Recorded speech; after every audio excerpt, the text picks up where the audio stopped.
नमस्कार दोस्तों। अथर्व एजुकेटर के यूट्यूब प्लेटफॉर्म पर एक बार पुनः आपका स्वागत है। दोस्तों, हमारी चर्चा चल रही थी संविधान सभा को लेकर और अंत में हमने चर्चा की थी कि बेनेगल नरहरि राव BN राव ने भारत के संविधान का प्रारूप तैयार करा और उस प्रारूप पर विचार विमर्श करने हेतु संविधान सभा के अध्यक्ष डॉक्टर राजेंद्र प्रसाद द्वारा प्रारूप समिति का गठन किया गया। ध्यान रखिएगा, प्रारूप समिति ने कोई प्रारूप नहीं बनाया है और ना ही नया प्रारूप बनाने के लिए समिति का गठन किया गया है, बल्कि इस समिति को तो पहले से तैयार प्रारूप पर विचार विमर्श करने के लिए बनाया गया है। इस समिति का मुख्य उद्देश्य पहले से ही तैयार प्रारूप पर विचार विमर्श करना है और उसमें संशोधन करना है और एक फाइनल ड्राफ्ट तैयार करना है। इस प्रारूप समिति में कुल 7 सदस्य थे, एक अध्यक्ष व 6 सदस्य।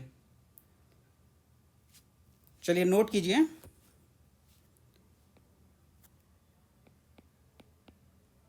प्रारूप समिति का गठन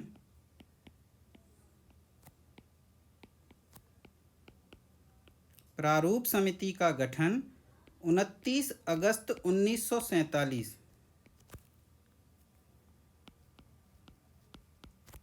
को किया गया। प्रारूप समिति का गठन 29 अगस्त 1947 को किया गया। इस समिति का मुख्य उद्देश्य इस समिति का मुख्य उद्देश्य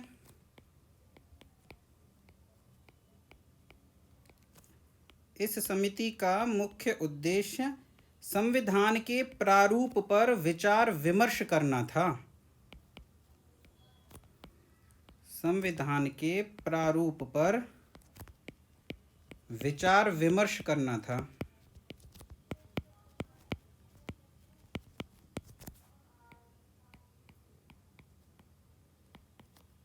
इस समिति को मसौदा समिति या पांडुलेखन समिति भी कहते हैं। इस समिति को मसौदा समिति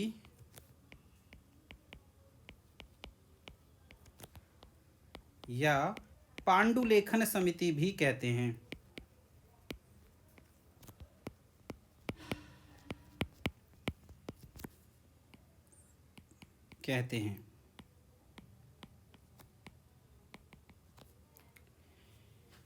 इस समिति में एक अध्यक्ष थे डॉक्टर भीमराव अंबेडकर। इनके अलावा 6 अन्य सदस्य थे। KM मुंशी, गोपालास्वामी अयंगर, अल्लादी कृष्ण स्वामी अय्यर, मोहम्मद सादुल्ला, BL मित्र और DP खेतान।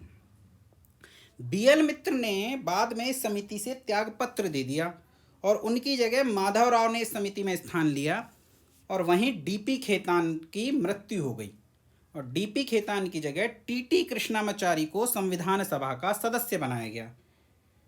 तो 6 सदस्य ये हो गए और 2 रिप्लेस हो गए, तो टोटल हो गए 8 और एक भीमराव अंबेडकर। प्रारूप समिति से संबंधित इन 9 लोगों का नाम आपको याद होना चाहिए, रटा होना चाहिए। कैसे भी कीजिए, याद रखिए, रटिए। पहले भी कई बार पूछा गया है और दोबारा पूछा जा सकता है कि निम्न में से कौन प्रारूप समिति का सदस्य है या निम्न में से कौन प्रारूप समिति का सदस्य नहीं है। किसी भी प्रकार आपको इन्हें याद करना ही है। नोट कीजिए, इस समिति में एक अध्यक्ष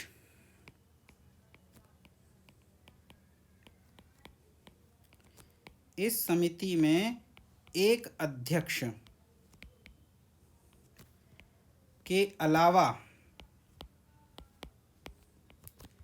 6 अन्य सदस्य थे।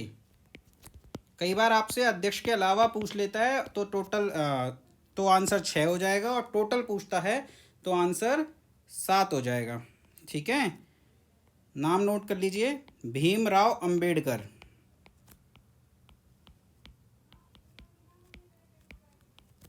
ये अध्यक्ष हो गए।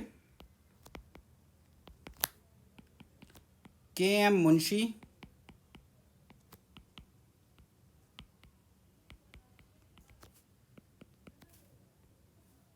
गोपालास्वामी अयंगर,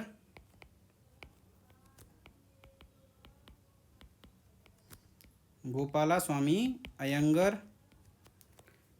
अलादी कृष्णा स्वामी अय्यर, अलादी कृष्णा स्वामी अय्यर,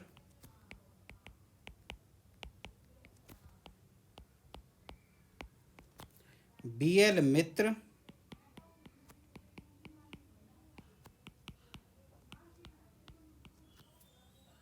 और DP खेतान।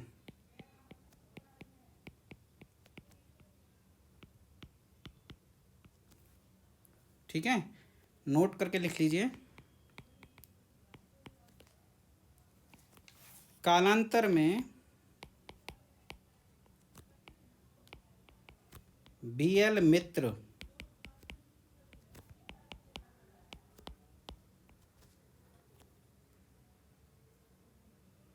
के त्यागपत्र, एक साथ ही लिखा देता हूं, कालांतर में BL मित्र के त्यागपत्र व DP खेतान के निधन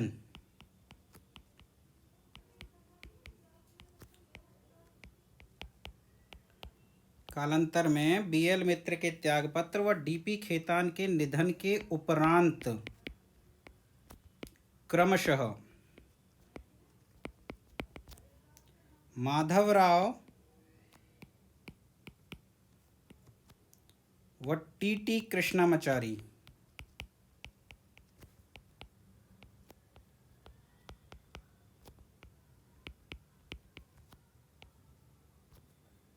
को संविधान सभा का प्रारूप समिति का सदस्य बनाया गया। प्रारूप समिति का सदस्य बनाया गया।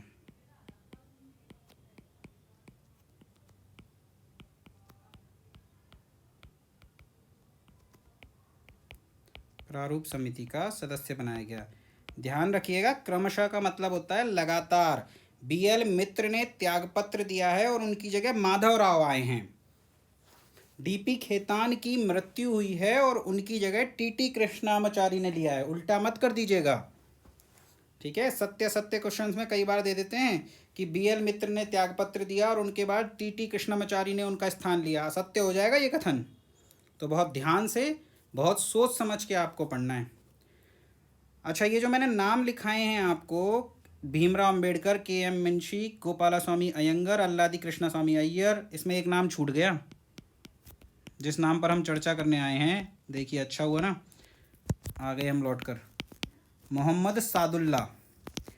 मैं आपको यहाँ बताना चाहता था कि ये जो मोहम्मद सादुल्ला हैं, ये मुस्लिम लीग से थे। यही नोट कर लीजिए, इनका संबंध मुस्लिम लीग से था। अब अगर देखा जाए तो प्रारूप समिति का गठन तो 29 अगस्त 1947 को हुआ है, यानी कि विभाजन वगैरह हो चुका, मुस्लिम लीग पाकिस्तान जा चुकी। तो फिर ये मोहम्मद सादुल्ला यहाँ कैसे? तो भाई, बहुत से भारत में विभाजन के उपरांत मुसलमान बचे थे कि नहीं बचे थे? सभी थोड़ी चले गए थे। बहुत से भारत प्रेमी मुसलमान इसी भारत में बचे थे और उनमें से बहुत से मुस्लिम लीग के भी सदस्य थे। अब मुस्लिम लीग के सभी सदस्य पाकिस्तान तो नहीं बनाना चाहते थे ना, तो उसमें से बहुत से सदस्य मुस्लिम लीग के थे। वे भारत में ही रहे और भारत में अपनी पार्टी को भी जीवित रखा, और उनमें से ही एक थे मोहम्मद सादुल्ला। तो मोहम्मद सादुल्ला का संबंध मुस्लिम लीग से था। और जब ये संविधान सभा में जीत कर आए थे तो ये मुस्लिम लीग से ही आए थे, जिन्ना की मुस्लिम लीग से आए थे। तो ध्यान रखिएगा, ये मुस्लिम लीग की सीट पर जीते हैं। बाकी ये जितने भी नाम है आपको, भीमराव अंबेडकर, KM मुंशी, गोपाला स्वामी अयंगर, अल्लादी कृष्णा स्वामी अय्यर, BL मित्र, DP Khetan, Madhav Rao, TT Krishnamachari. TT Krishnamachari को छोड़ दो, इनका तो चलो नॉमिनेशन हुआ था, पर बाकी सभी कांग्रेस की सीट से जीत कर आए थे। पर इन सबका संबंध कांग्रेस से नहीं था। भीमराव अंबेडकर तो कांग्रेस के प्रखर विरोधी थे, पर चूंकि आवश्यकता थी भीमराव अंबेडकर की, अभी जब मैं भीमराव अंबेडकर पढ़ाऊंगा तो पूरी डिटेल से इनके बारे में बात करेंगे, तो इनको कांग्रेस की सीट से जिता करके संविधान सभा में लाया गया। इसी तरीके से ये सभी कांग्रेस की सीट से जीते, पर ये मूल रूप से कांग्रेसी नहीं थे। किंतु प्रारूप समिति के एक सदस्य KM मुंशी, इन्होंने अपना सारा जीवन कांग्रेस में ही बिताया, मूल रूप से कांग्रेसी थे। तो प्रारूप समिति के, पूछता है ये क्वेश्चन में कई बार, हालांकि पुराना क्वेश्चन हो गया पर पढ़ना तो पड़ेगा। प्रारूप समिति के एकमात्र सदस्य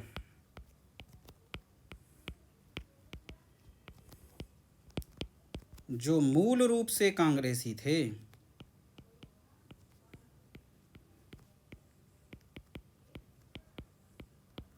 वे थे के.एम. मुंशी। मूल रूप से कांग्रेसी थे, के.एम. मुंशी। ठीक है, तो ये हमने प्रारूप समिति पर उससे बनने वाले प्रश्नों पर चर्चा कर ली।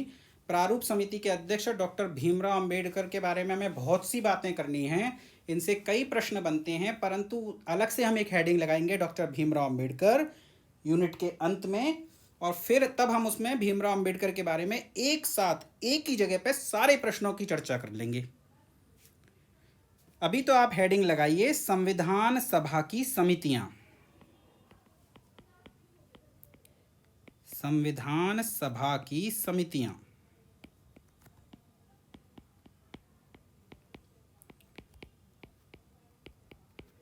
देखिए, संविधान सभा ने कई समितियों के माध्यम से कार्य किया है, पर हमें सारी समितियां याद नहीं रखनी। हमारे काम की उनमें से 12 हैं, 8 बड़ी 4 छोटी, और 8 बड़ी सारी याद होनी चाहिए आपको अध्यक्ष के नाम के साथ में, और 4 छोटी में भी वैसे आप चारों याद कर लें बहुत बढ़िया, लेकिन एक नाम मैं आपको बताऊंगा, एक समिति झंडा समिति, उसका अध्यक्ष आपको डेफिनेटली याद होना चाहिए। मतलब कम से कम 9 तो आपको याद करने ही करने हैं। 8 बड़ी 4 छोटी समितियां हमारे काम की हैं। अच्छा, अब इनके नाम कैसे याद होंगे? एक तरफ आप लिखिए समिति का नाम, और एक तरफ लिखिए आप अध्यक्ष का नाम। अब याद कैसे होंगे? तो भाई साहब अभी याद करा देंगे, हम ही याद कराएंगे, इसी क्लास में याद कराएंगे, मैं ही याद कराऊंगा, आप तो बस लिखते चलिए। देखिए, समिति तो ऑप्शन में मिल ही जाएगी हमें, हमें तो बस अध्यक्ष का नाम पता होना चाहिए। तो देखिए, संघ शक्ति समिति, एक समिति है संघ शक्ति समिति, दूसरी है संघीय संविधान समिति,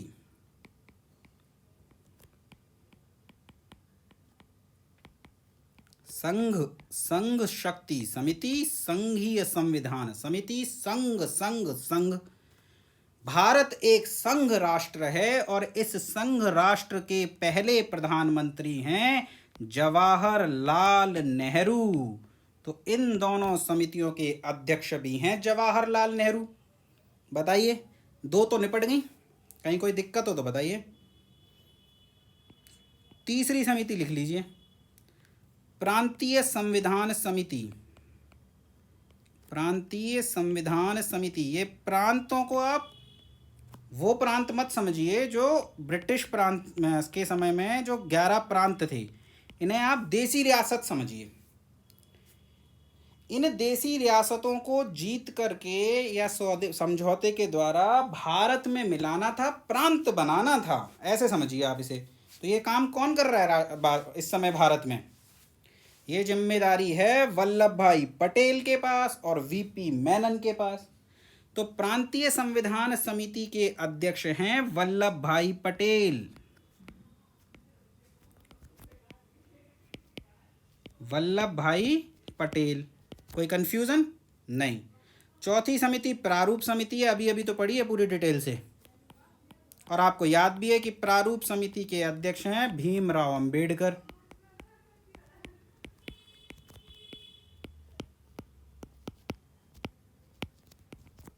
भीमराव अंबेडकर।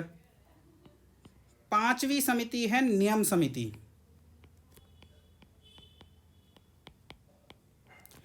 याद कर लीजिए, हम इसकी चर्चा पहले भी कर चुके हैं। पिछले वीडियो में नियम समिति के बारे में हमने चर्चा करी थी, और मैंने आपको बताया था कि नियम समिति का गठन 11 दिसंबर 1946 को संविधान सभा की दूसरी बैठक में हुआ। और इसके अध्यक्ष डॉक्टर राजेंद्र प्रसाद थे और यह 16 सदस्यीय समिति थी। 15 लिखवाया था मैंने, अध्यक्ष अलग से करवाया था। वो ऑप्शन को देखना पड़ता है, प्रश्न को पढ़ना पड़ता है क्या कह रहा है। तो इस नियम समिति जिसका गठन 11 दिसंबर 1946 को हुआ, इन दोनों समितियों की डेट आपको याद रखनी है। तो इसके अध्यक्ष कौन है? राजेंद्र प्रसाद। और वैसे भी अगर आपको याद नहीं आए तो याद रखिएगा कि सभा के अध्यक्ष, घर के अध्यक्ष होते हैं ना हमारे पिताजी, और पापा का डंडा चलता है पूरे घर पर, उनके ही नियम कायदे कानून चलते हैं। तो उसी तरीके से नियम समिति मतलब सभा के अध्यक्ष राजेंद्र प्रसाद जी का कायदा कानून चलता था, इसलिए नियम समिति के अध्यक्ष थे डॉक्टर राजेंद्र प्रसाद। छठी है संचालन समिति, एग्जीक्यूशन बॉडी। अब ये भी तो नियम समिति, नियम बनाए जाएंगे और उसके हिसाब से संचालन चलाया जाएगा सभा का। तो संचालन समिति के अध्यक्ष भी थे राजेंद्र प्रसाद। 6 तो हो गई। 7वीं है राज्यों के लिए समिति। अब ये थोड़ी सी इंपॉर्टेंट है, इसको पहले एक बार नोट कर लीजिए। राज्यों के लिए समिति, फिर चर्चा करते हैं हम इसके बारे में।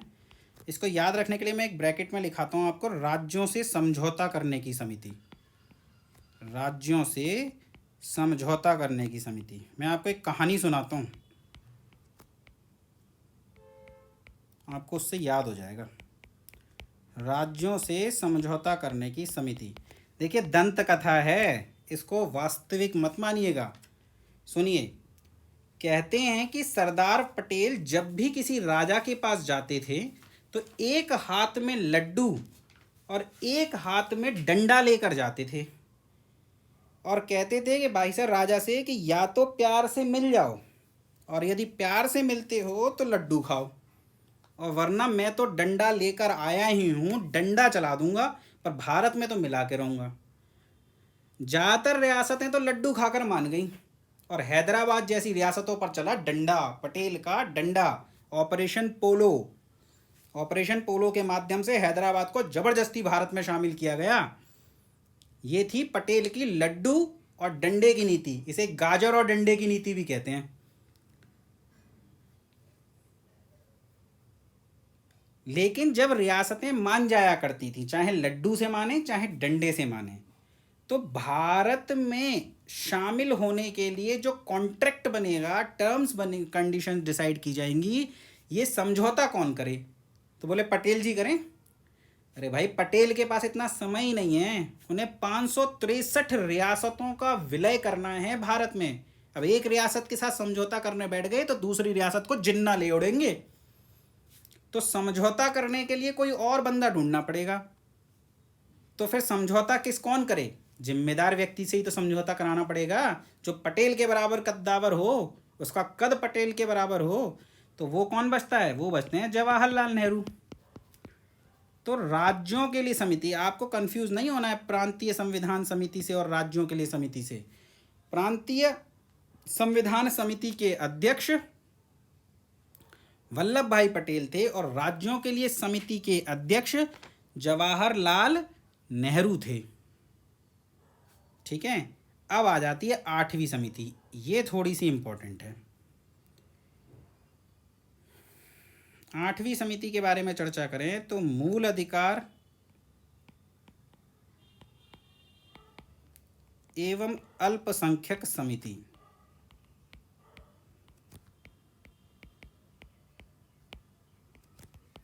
देखिए, इस समिति के अध्यक्ष तो डॉक्टर सरदार वल्लभ भाई पटेल हैं। ठीक है, सरदार पटेल लिख दे रहा हूँ शॉर्ट में, देख लीजिएगा। इसके अध्यक्ष तो सरदार पटेल हैं, पर इस समिति का कार्य बहुत ज़्यादा था, तो इसकी 2 उप समितियों का निर्माण किया गया।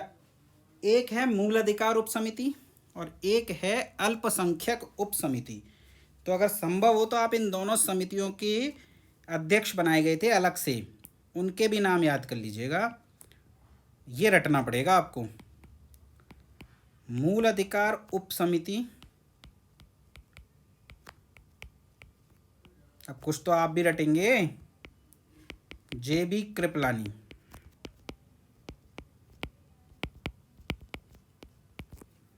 और एक है अल्पसंख्यक संबंधी उप समिति,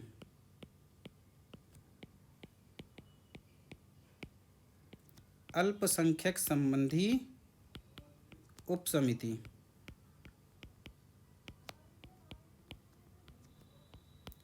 ये हैं H.C. मुखर्जी,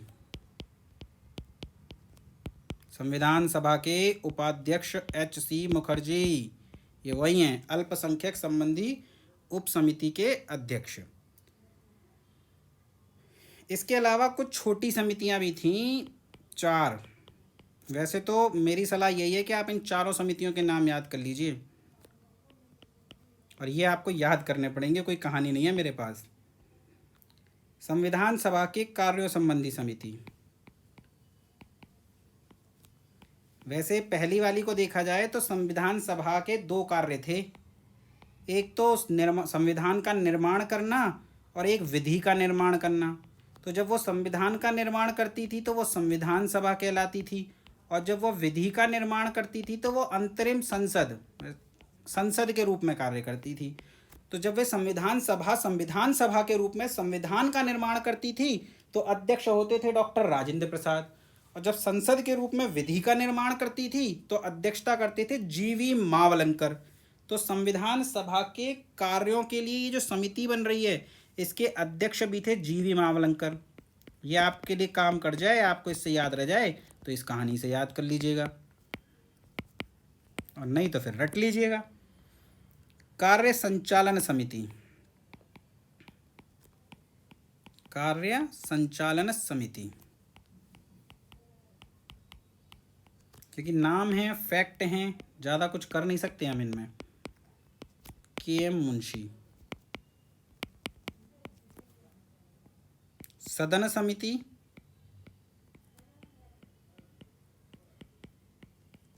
पट्टाभी सीतारमैया। पट्टाभी सीतारमैया। ये जो चौथी समिति है ये आपको याद होनी चाहिए, झंडा समिति, या फिर इसी को कहते हैं राष्ट्र ध्वज समिति। और इस राष्ट्र ध्वज समिति के अध्यक्ष थे राजेंद्र प्रसाद, डॉक्टर राजेंद्र प्रसाद। ध्यान रखिएगा कि बहुत सी किताबों में, खास तौर से आप ल्यूसेंट पढ़ेंगे, इतने सालों बाद भी उन्होंने इसको करेक्ट नहीं करा, हर एडिशन में वही छाप देते हैं। उसमें झंडा समिति के अध्यक्ष कृपलानी जी को बताया गया है, जो कि पूर्णतः गलत है। कृपलानी जी का संबंध कभी झंडा समिति से नहीं रहा, और झंडा समिति के अध्यक्ष तो वे कभी बने ही नहीं। पता नहीं क्यों किताबों में, पहले ल्यूसेंट ने लिखा, फिर और भी बहुत सी किताबों में लिख दिया कि झंडा समिति के अध्यक्ष कृपलानी थे। नंबर खा जाएगा आपका। झंडा समिति के अध्यक्ष थे भारत के प्रथम राष्ट्रपति डॉक्टर राजेंद्र प्रसाद, ना कि कृपलानी। इसको आप चाहें तो नोट कर लीजिएगा कि कृपलानी का संबंध कभी झंडा समिति से नहीं था। मैं यहाँ पूरा तो नहीं नोट करा रहा, पर मैं ऐसे कृपलानी लिख करके इसको काट देता हूँ। आप भी ऐसे कर लीजिए, या फिर पूरा नोट लिख लीजिए कि कृपलानी का संबंध कभी झंडा समिति से नहीं रहा। चलिए, तो ये बात हो गई समितियों के संबंध में।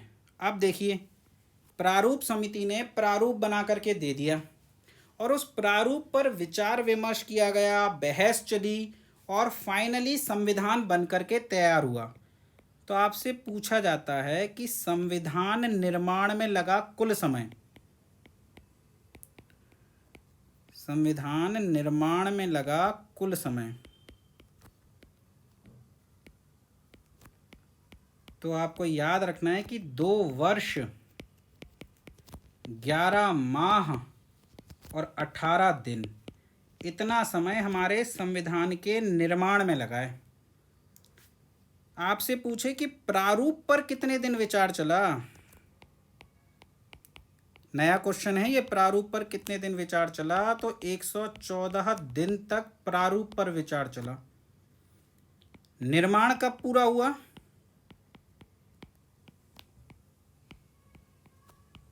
तो निर्माण हुआ 26 नवंबर 1949 को।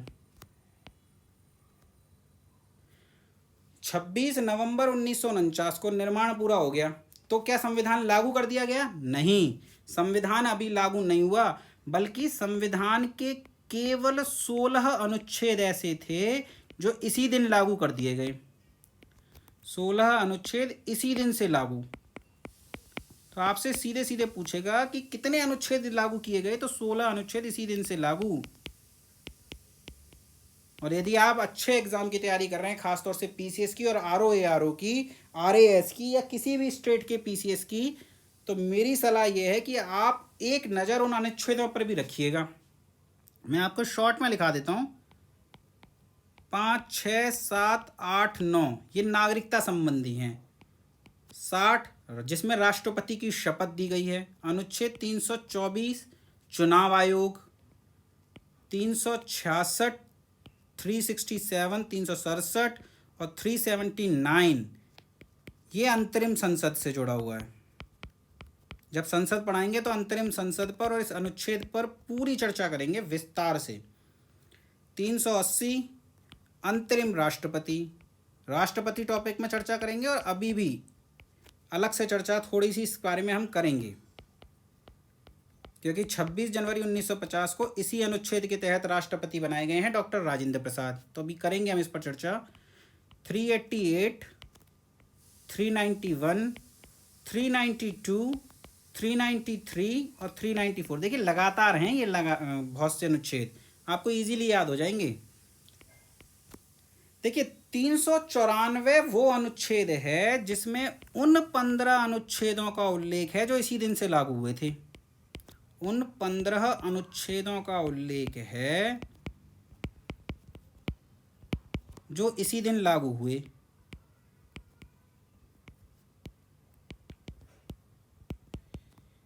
इसी दिन लागू हुए। अब आप कहोगे कि अभी तो आपने 16 बताए थे, अब आप 15 कह रहे हो। तो 394 में 15 अनुच्छेद दिए हुए हैं ना भाई, और जब तक 394 को खुद को लागू नहीं करोगे तब तक ये 15 अनुच्छेद भी लागू नहीं होंगे। तो 394 भी साथ में लागू किया गया है, और 394 में लिखा है कि ये 15 अनुच्छेद इसी दिन से लागू हैं। तो टोटल कितने अनुच्छेद हो गए? 16 अनुच्छेद हो गए। कुछ किताबों में 15 लिख दिया जाता है, ध्यान रखिएगा 16 ही उत्तर होगा। तो संविधान तो बनकर के तैयार हो गया, और संविधान पूर्ण रूप से लागू हुआ 26 जनवरी 1950 को। लेकिन ऐसा क्यों? इतना टाइम क्यों लिया हमने? 26 जनवरी 1950 को संविधान क्यों लागू किया? 26 जनवरी 1950 को संविधान लागू करने के पीछे क्या कारण है?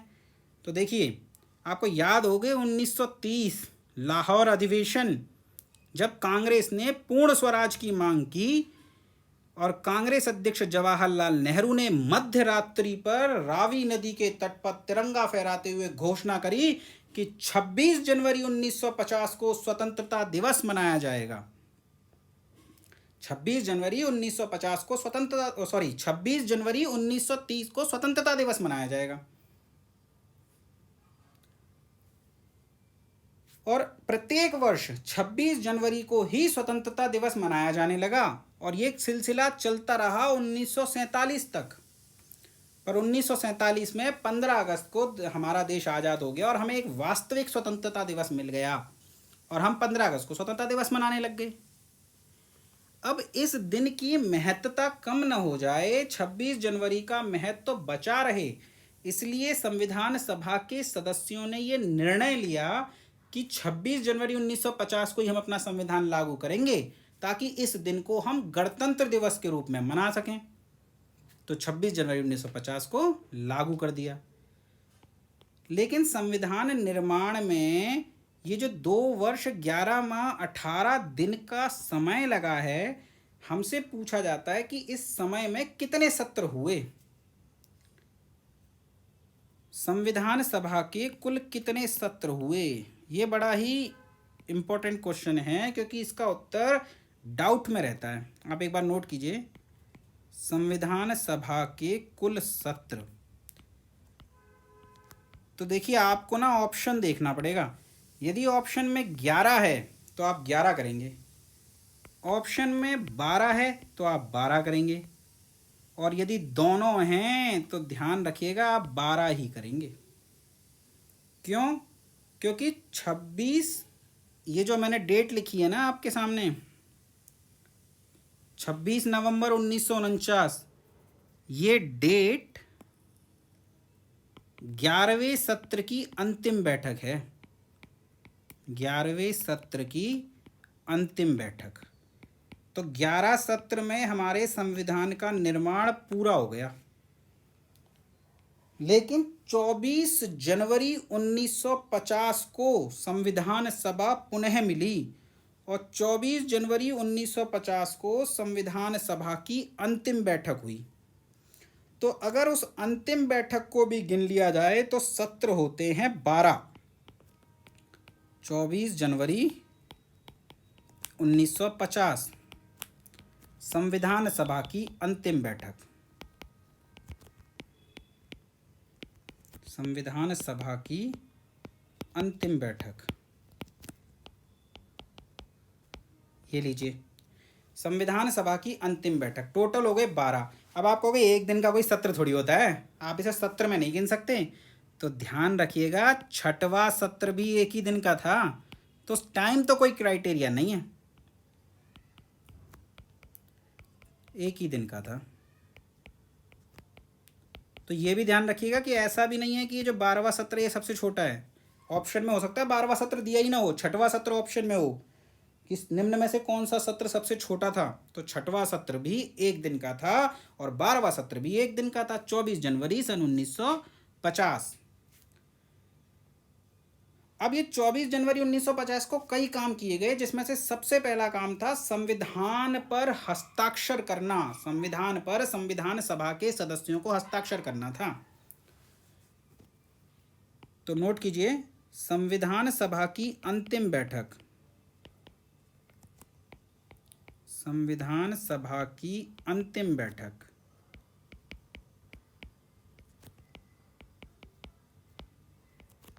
जो 24 जनवरी 1950 को हुई,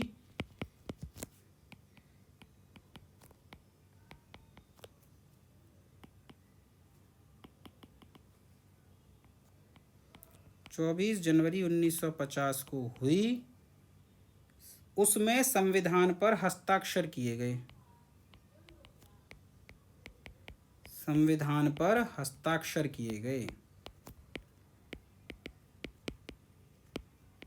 तो यहाँ से कुछ प्रश्न बनते हैं, जैसे कि सबसे पहले किसने हस्ताक्षर किए, यानी प्रथम हस्ताक्षर किसने किए, अंतिम हस्ताक्षर किसने किए, उसके बाद किस किसने किए, उससे मतलब नहीं है कि बीच में 11वां हस्ताक्षर किसने किया, 12वां हस्ताक्षर किसने किया, इन सब बातों से कोई जवाब नहीं है। लेकिन आपको याद रखना है कि प्रथम हस्ताक्षर किसने किए और अंतिम हस्ताक्षर किसने किए। अब ये याद रखना भी कोई बहुत बड़ी बात नहीं है। प्रथम हस्ताक्षर कर रहे हैं भारत के पहले प्रधानमंत्री जवाहरलाल नेहरू और अंतिम हस्ताक्षर कर रहे हैं भारत के प्रथम राष्ट्रपति या संविधान सभा के सदस्य डॉक्टर राजेंद्र प्रसाद जी। फिर प्रश्न उठता है कि अच्छा ठीक है, कुल कितने लोगों ने हस्ताक्षर किए। तो ध्यान रखिएगा, कुल हस्ताक्षर करे हैं 284 लोगों ने। अब आप कहेंगे 389 में से 284, तो भैया 389 तो बचे ही नहीं है, बचे हैं 299। क्यों? क्योंकि स्वतंत्रता के बाद मुस्लिम लीग चली गई पाकिस्तान। उसके बाद जो संविधान सभा में सदस्य बचे हैं वो हैं 299। तो 299 में से कुछ सदस्य अनुपस्थित थे, कुछ सदस्यों की संविधान सभा में जो संविधान बनकर के तैयार हुआ उससे असंतुष्टता थी, उन्होंने हस्ताक्षर करने से इनकार कर दिया। तो फाइनली जो हस्ताक्षर का आंकड़ा निकल कर आया वो आया 284। आपको याद रखना है कि 284 लोगों ने हस्ताक्षर किए। कुल कितनी कॉपी में हस्ताक्षर हुए? तो 3 कॉपियों पर हस्ताक्षर किए गए, कुल 3 कॉपी पर हस्ताक्षर हुए, जिसमें से 1 कॉपी थी हिंदी की और 2 कॉपियां थी इंग्लिश की। 1 कॉपी थी हिंदी की और 2 कॉपियां थी इंग्लिश की। अब इंग्लिश की 2 क्यों थी, हिंदी की क्यों? क्योंकि जो हिंदी की कॉपी थी वो चित्रयुक्त कॉपी थी, लेकिन जो इंग्लिश की कॉपी थी वो 2 तरीके से बनाई गई थी। एक थी साधारण कॉपी बिना चित्रों की, और एक थी चित्र युक्त कॉपी। ध्यान रखना ये हाथ से लिखी गई हैं, फोटो स्टेट नहीं की गई। ये पांडुलिपियां थीं, हाथों से लिखी गई थीं और इसमें चित्र भी हाथों से बनाए गए थे। तो हिंदी कॉपी का जो सुलेखन है, कैलियोग्राफी है, वो किया था वसंत कृष्ण वैद्य ने। तो आपसे पूछे कि हिंदी कॉपी का लेखन किसने किया, तो वसंत कृष्ण वैद्य ने। और इसके चित्र बनाए थे नंदलाल बोस ने।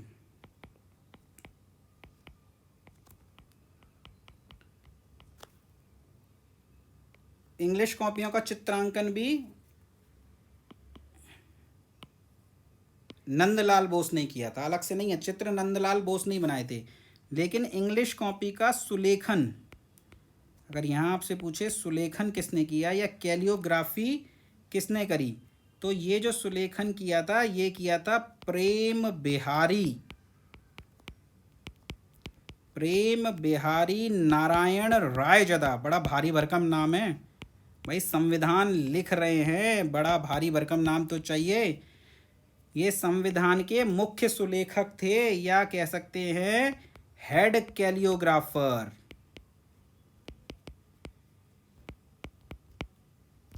मुख्य सुलेखक।